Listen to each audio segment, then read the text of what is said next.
تسلا بدیم. اما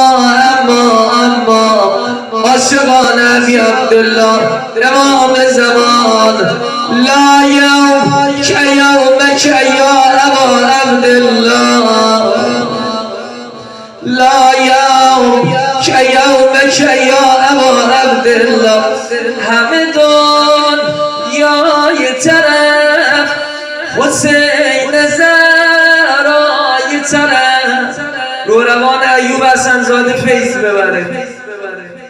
هرچی عشق یه طرف، عشق به مولای طرف، عشق به مولای طرف.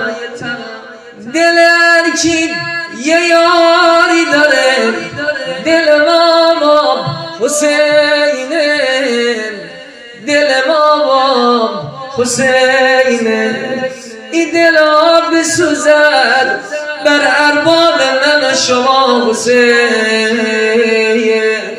کدام لحظه وقتی یک و تنام تو گودی قتلگاه افتاده. بلای شکرلب ببخشید، حلال بفرمایید. سادات منو ببخشن، امام زمان منو ببخشن. یه بار صدای ناله ابی عبدالله بلند شد.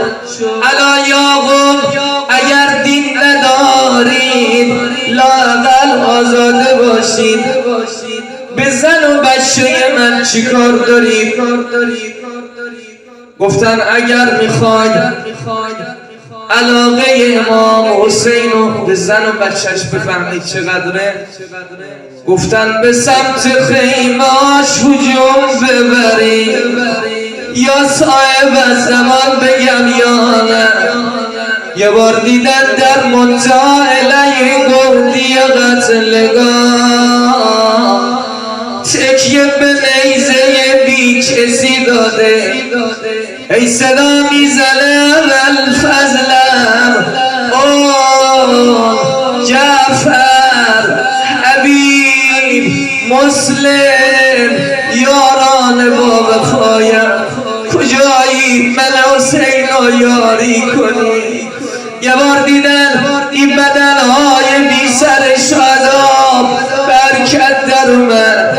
یعنی آی حسین اگر خدا دوباره به ما رو بده برمیگردیم به